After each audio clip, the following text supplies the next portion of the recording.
and I have set up this podcast to share hopeful, encouraging and positive aspects of life. Today's guest is Adam Masters, who was inspired to go and work in an outdoor pursuit centre in Africa. So let's find out more from Adam.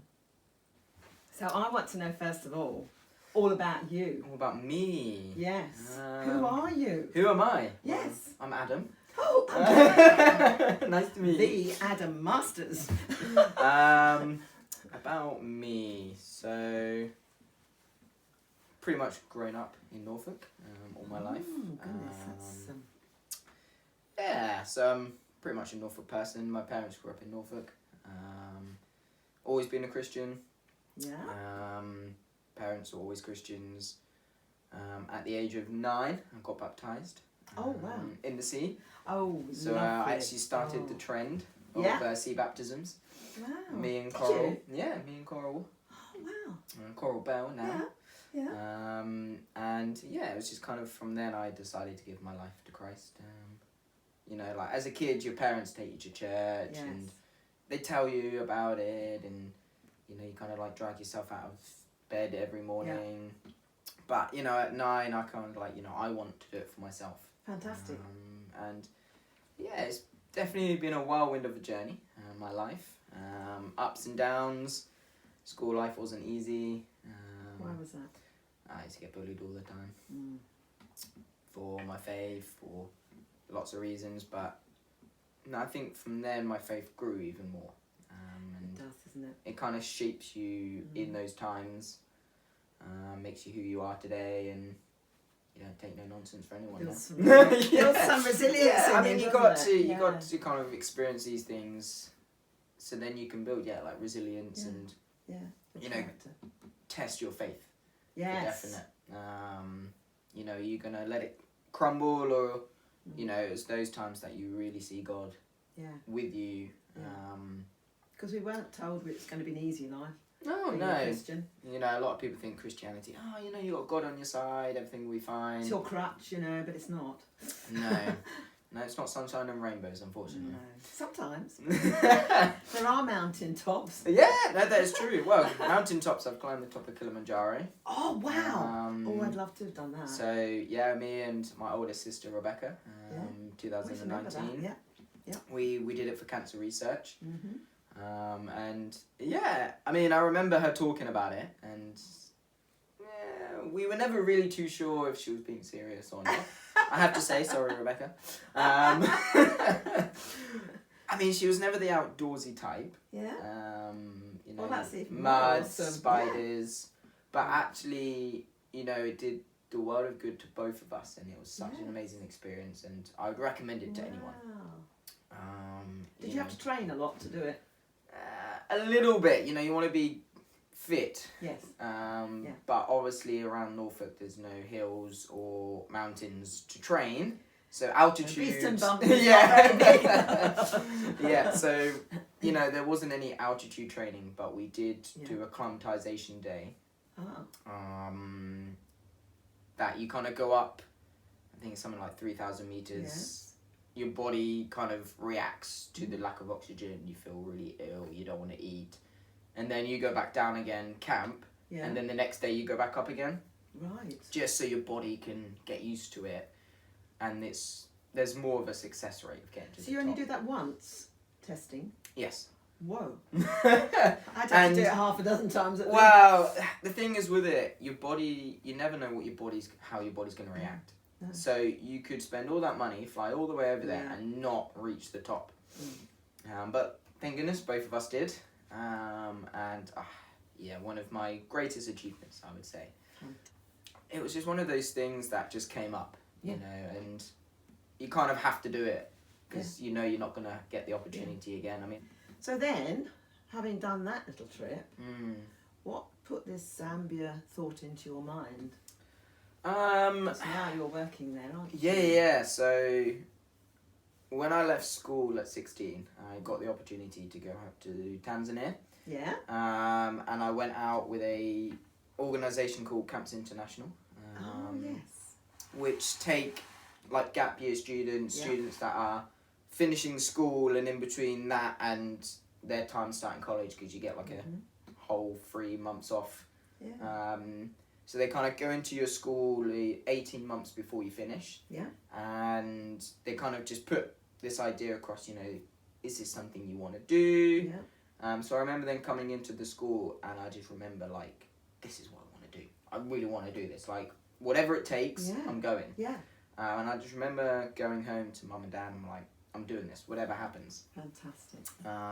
There was a group of about 12 of us.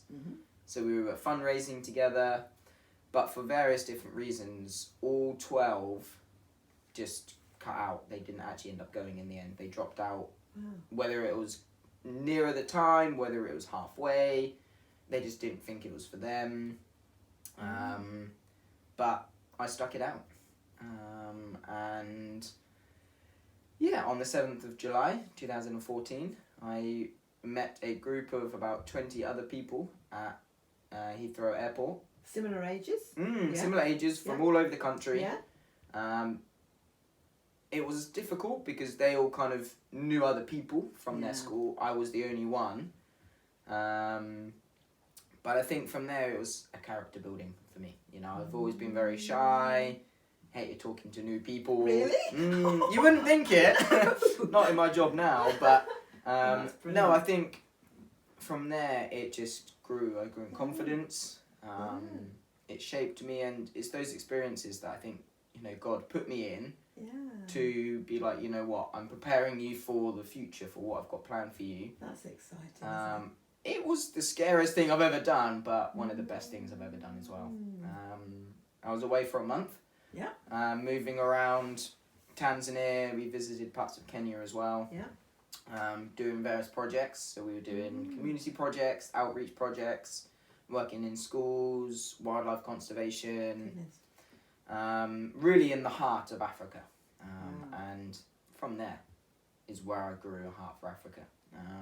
Climbing Kilimanjaro again a few years later, and now I'm in Zambia. Wow. So, that's fantastic.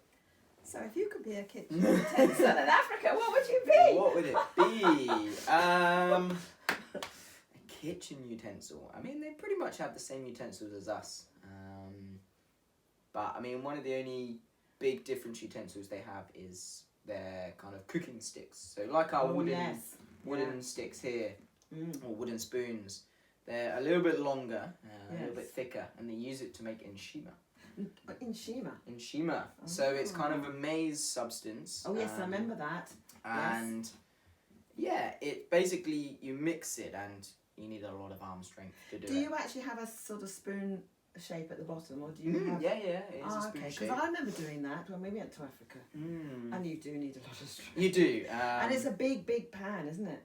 It is, especially if you're cooking for a lot of people. So obviously for the centre, when you're cooking for the groups, they make big, big pots, and explaining it to people that have no idea what it is. Yeah. I kind of use mashed potato as an example, but like thicker. And it's yellow, isn't it? More yellow. Well, this one's white, so it depends on the African country, depending on how you make it and what you put in it. Mind you, we were in Ndola. So again, different tribes would do it slightly differently. I mean, it's pretty much the same. Yeah. But they use their hands to eat with, which is very odd. Yes. And I remember, it must have been like my second day or something, sitting at this table, and they're bringing it out, and I'm like, what is this? Because they put meat on it and things, which I'm like, okay, this looks edible. And then they start using their hands and rolling it into a ball as if you're going to make like a snowball. Yeah. And then they're like dipping it in and eating it, and I'm just like, okay. But this thing is hot.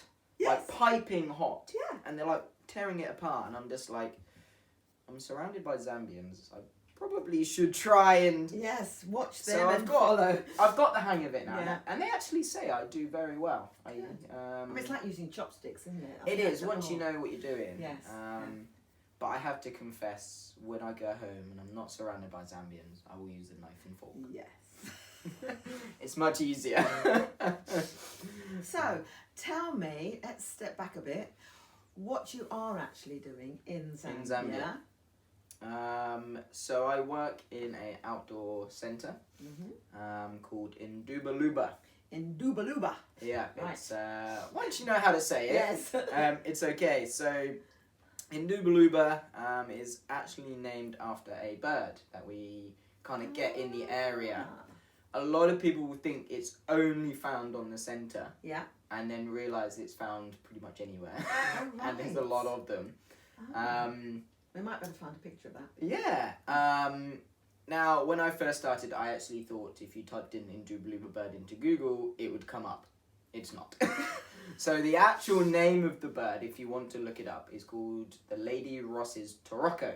A Lady Ross's and it's a beautiful, beautiful bird. Yeah. It's got like red under the wings. It's blue. Yes. But we get the name from the sound. Ah. And you're gonna give it a go for me. So what I want you to do is pretend you got a really, really high voice, and you're gonna say Ndubaluba really, really fast. There we go. So that was brilliant. So that is kind of where we get the name from. And do you see a lot of them around where you are?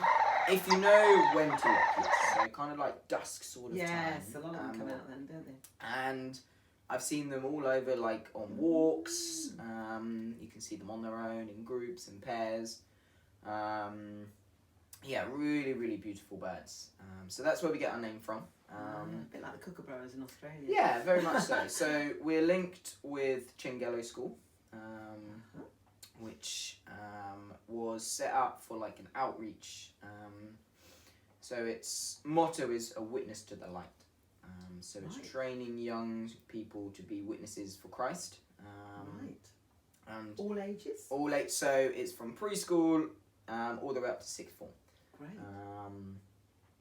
And yeah, so we kind of are linked with them. Yeah. We do have schools from all over Zambia come as well, but our main clients are from Chengelo schools. So if you go to Chengelo, you will come to the centre at least once a year.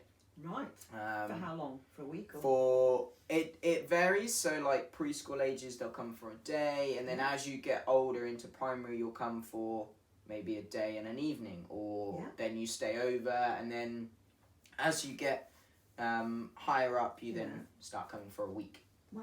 So the primary kids mainly stay on site. We do one off-site camp where we go to a place called Noah's Ark. Oh. So one of the founders of Chengelo, one of the farmers out in Zambia, owns a game park. Yeah. With lots of different game, giraffes, zebras. It's got impala, various different antelopes and gazelles and all sorts, and kind of game animals. Is that one that one public can go to? So it is open to the public, but mainly if you know the people. So they want to open it to anyone, but you kind of got to know them or know someone that knows them. Yeah. And we do a camp there, and it's kind of like caring for God's environment. You know, how do we be stewards of the creation and the world that God has given us? So we're looking at animal footprints and tracking, carbon footprint. Yeah. So it's amazing camp. And then as you reach into secondary, we start doing a little bit more adventurous camps. We climb a mountain, Mount Mumpu. Yeah. And we do tribal survival. So that's a brilliant camp. You kind of learn more about the culture and you know, some of the traditions of Zambia. Which need to be kept alive. It does, yeah, 100%. And teaching young people that, you know, probably have forgotten about the kind of tribal experiences and their culture. Yes. Because, you know, you've got European and Western society influences, you've got South African influences now. It's kind of losing that culture, so it's keeping that culture alive. And then as they get higher up into forms, so Form 4, they do a leadership camp, preparing them to be monitors the following year. Form 5s, they then do community outreach. So we go into the heart of the communities, which again is amazing.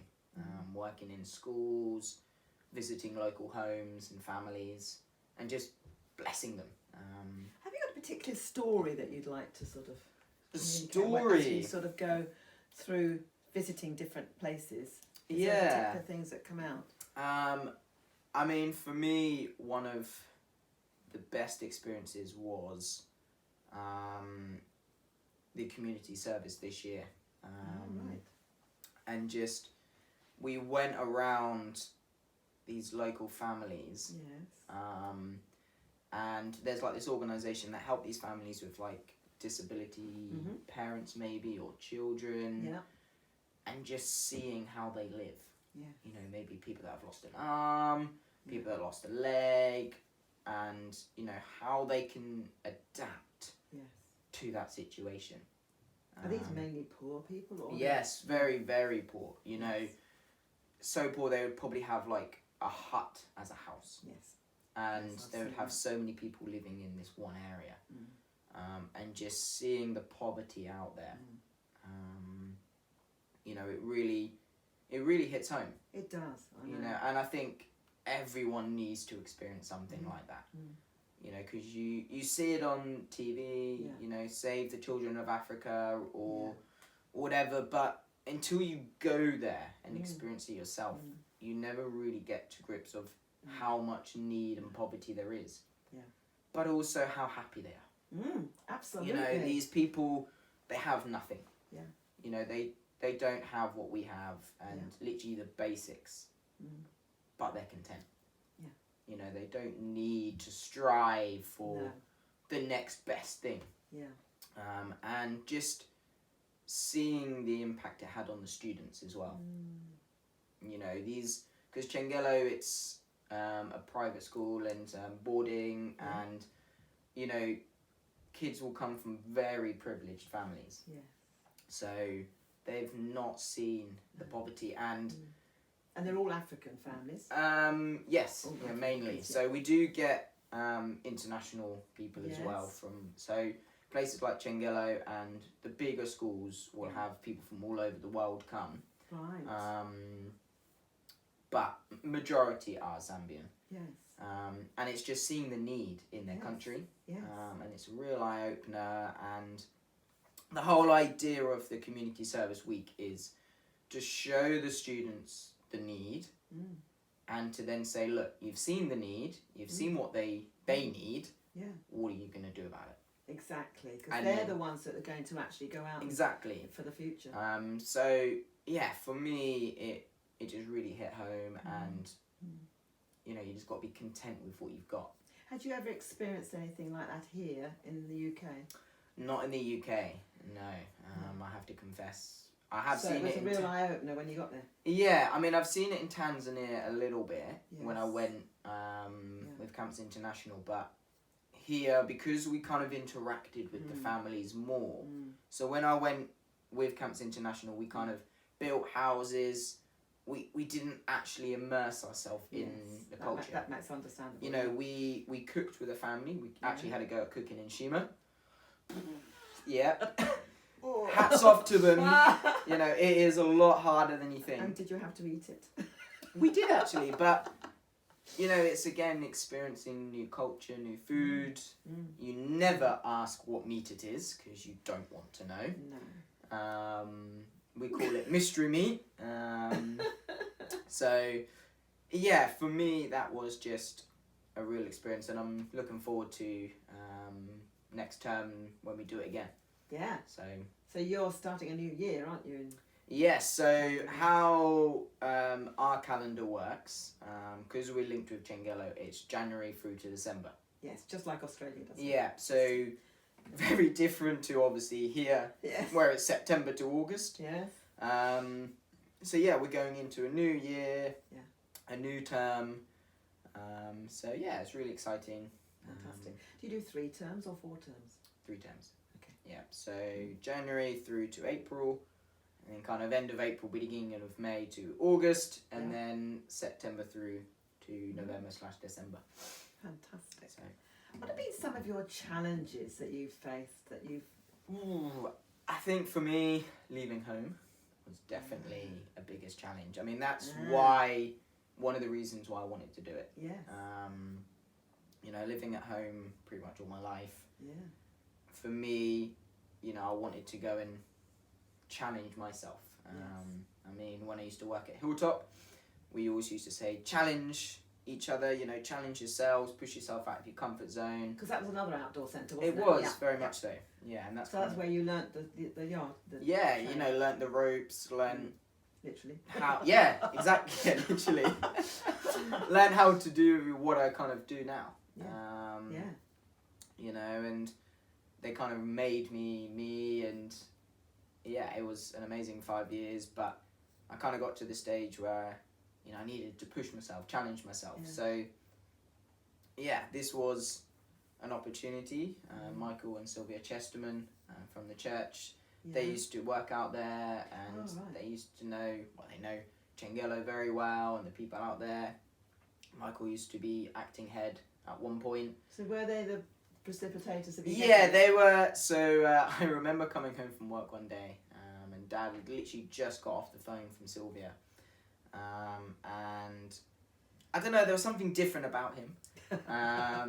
He was kind of smiling at me, and he handed me this piece of paper, and I kind of read it. That dreaded smile, yeah. Yeah. And I read this piece of paper, which was like an application for Ndubaluba. Oh. And yeah, my eyes just lit up, and I was like, I want to go. Great. You know, it was amazing, and that was a God moment. it was very much so, and just felt a calling there, and yeah, definitely leaving home, going to another country, a different continent, all by myself, not knowing anyone. Yes. Definitely was probably the toughest part of it.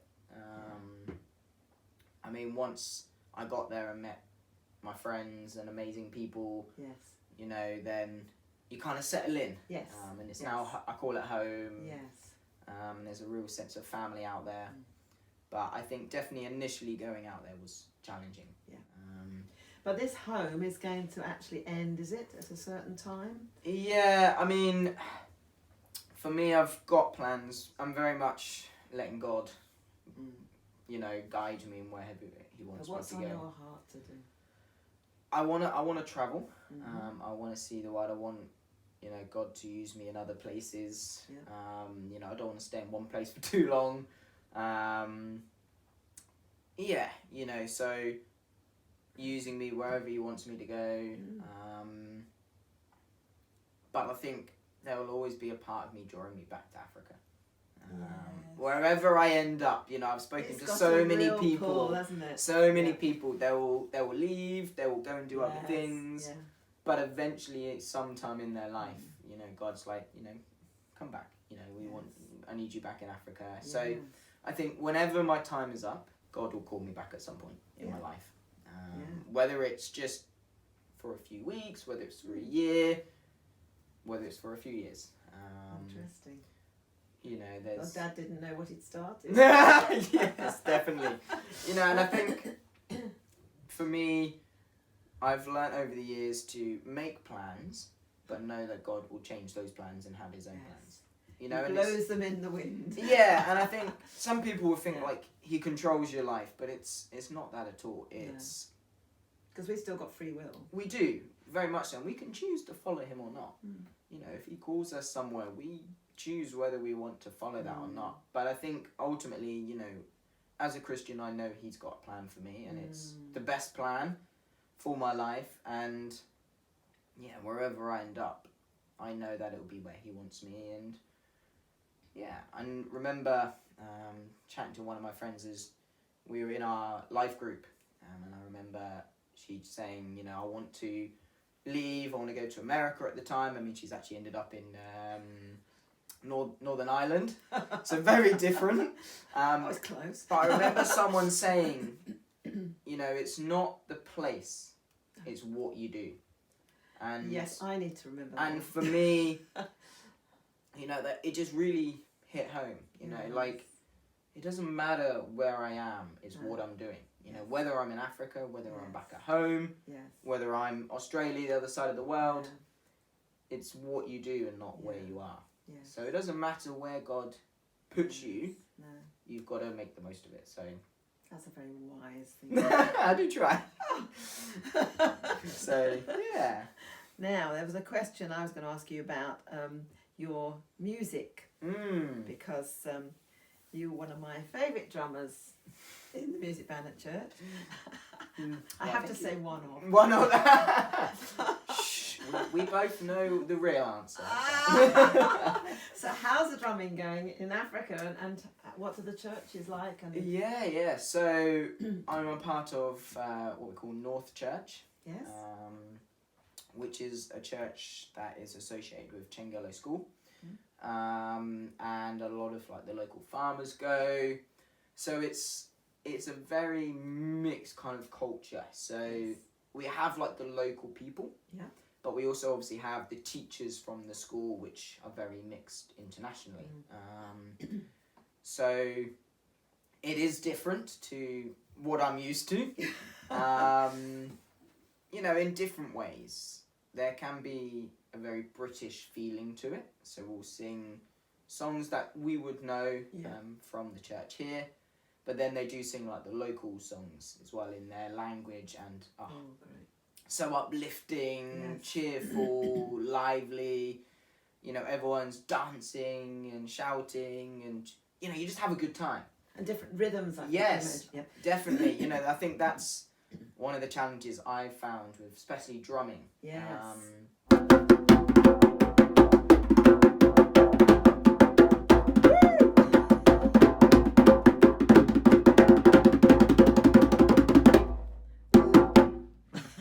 Kind of have their own way of doing it. Yes. So unless you've kind of immersed yourself into the culture, and I'm still learning, I'm getting there, I'm definitely better than I was when I started last year. You start slow, don't you? Yes, definitely, and you know, I've got a lot of help from various different people and various drummers from out there. So yeah, you know, I don't play every week because with my job I work weekends. But it's nice to be asked every now and then, and you know, I enjoy playing and learning new styles, and just kind of, I love going. You know, you can really feel the impact when you don't go. Yes. And you're just like, you know, when you have to work or whatever. So. But you were saying that it might be difficult in the winter when the rains come. Yeah. So next term, with the rains, because it's a dirt road the whole way there, it gets like a river sometimes and way too muddy. So even then, you can't go. So you can't take a boat. No, that would be I mean, even with our kind of, you know, 4x4s and you know, like our Toyota Hiluxes, big cars, you're still gonna get stuck. Yes. So yeah, you know, I love going. I love the people that go, and you can really sense the family there, because it's not a massive church. You know, there are days that we could get 100 people in there. There's days that you can get 20, but you still get the atmosphere. Have you got pictures of the building, the church? I do. I'd have to send them to you. Yes, that'd be great. That'd be really good.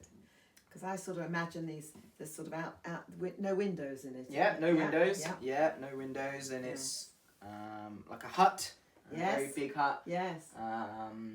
Yeah, which makes it very homely, and you're all together.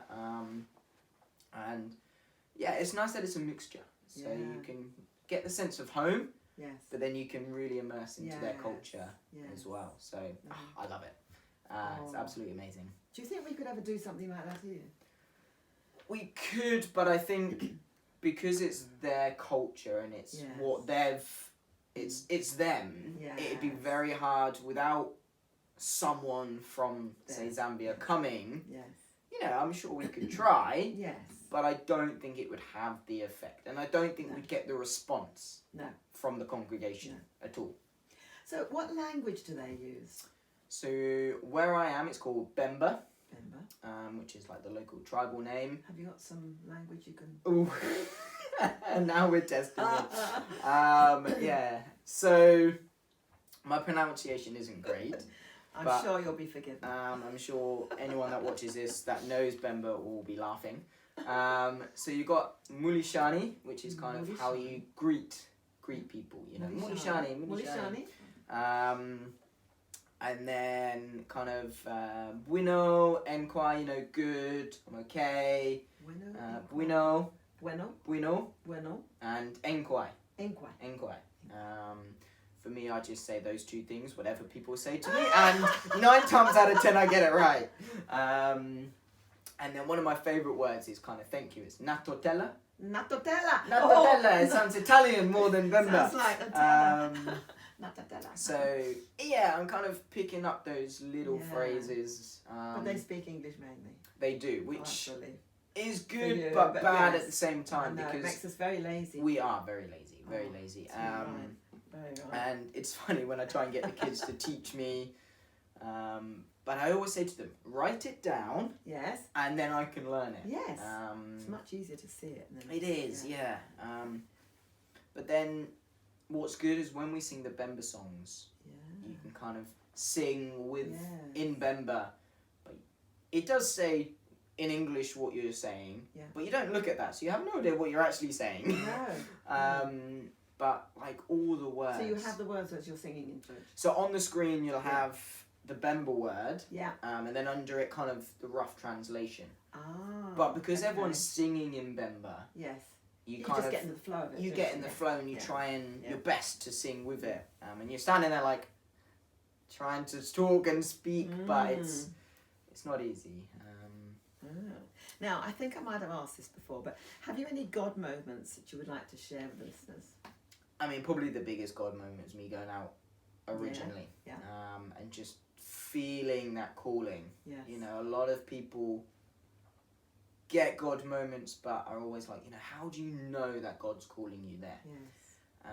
And, you know, for me it was such a powerful feeling, you know, I can feel it everywhere, like this is what I want to do, like this surge of energy. Yes. And then speaking to so many people, they're like, you know, you got that originally, but you might not get that sort of feeling again. And it's just learning to listen to God, which, you know, for me, reading the Bible is probably one of my biggest challenges, if I was going to be honest. I don't like reading. No. Can you listen? I do, yeah, so I much prefer like listening to worship songs and immersing myself into that. Yes. And just kind of, it's not easy taking time out of your day to do that, but I think it's really important to do it. Yes. And I know that I should do it more. Yeah. But I think if you can learn to listen to God, He will speak to you in ways that He knows that you'll listen. Yeah. You know, and for me, it's always been that kind of urge feeling inside of me. Yeah. Like, this is what I want to do. I mean, meeting the people out there and just making it home. You know, He's blessed me with so many friends. That's so good, isn't it? Yep. You know, that I wouldn't have stayed there as long as I did if it wasn't for them. No. You know, they've just been amazing and a real godsend to me. Fantastic. And we've had so many laughs and great times, and you kind of forget that you're away from home. Yes. And, you know, you miss it, but you don't miss it at the same time. Yes, I know what you mean. You know, and because I live out there and we all live in close proximity, then, you know, the evenings will just laugh. Like in the rain season, I remember this year, we were just out in the rain dancing. Yeah. You know, like, you wouldn't do that here, but there, like, we just went out and just danced in the rain and got soaking wet. Because it's hot most of the time. It is. You're not too far from the equator, are you? No, so I'd kind of say June is the only time that I really got cold. Because out there's no central heating, there's no radiators. No need to be, really, is there? And me and my housemate Brian, we realised that to put our fire on, we had to open all the doors because it smoked. So it defeated the whole object of what a fire should do. Yes. So you just kind of snuggle up in bed and wrap up warm. Actually, the Earthshot Prize that's just been won by somebody is they built a little burner that can be used in the huts. Yeah. And not produce a lot of smoke. Yeah, because that's also another thing that a lot of their urkers, what they use to like fires and cooking, because the roofs, they do have a hole in, but not big enough, and it just fills the room with smoke. Well, these have been designed, and they've been just £1 million to develop it. Well, we could definitely use one of those. Yeah. I'll send you the link for that. Yes, excellent. That'd be good. Okay, so what tips would you give someone else who wanted an experience like this? How would they go about it? I mean, a lot of the time, a lot of these places you don't come across unless, you know, God's kind of put people in your way. You know, all the people that I've spoken to, that have come to Ndubaluba to work or Chengelo to volunteer, there have been God moments. Somebody's tapped them on the shoulder. Yeah. You know, Michael and Sylvia for me, you know, and so many other people they've just stumbled across it. Or Chengelo's more well known, so they've gone to apply for Chengelo but actually realised, oh, hang on a minute, there's an outdoor centre linked with it. That's far more what I want to do. So a lot of the time we get people that kind of apply for Chengelo but then come to us. And if it's something you want to do, something that's kind of on your heart, just do it. You know, if you get the opportunity, you know, don't say no. Just face like, the fear and do it anyway. whatever the cost, whatever the sacrifices you've got to make, you know, and it's going to be hard. It's going to be challenging. You know, you might have to come away from loved ones, what you know, but God will provide. And you'll be stronger for them. Yeah. You know, definitely I've grown in the last year and a half since I've been there, or year and a bit, and looking forward to what God's going to use me in the future. It's been wonderful chatting with you. It really has. It's been lovely. No, thank you for this opportunity. And, that's a pleasure, and I'll see what I can manage to put together. Yeah. So I'm going to say to all our listeners that we're signing out from Candlebark Creatives and Adam Masters. Thank you very much. Thank you for having me. It's a pleasure.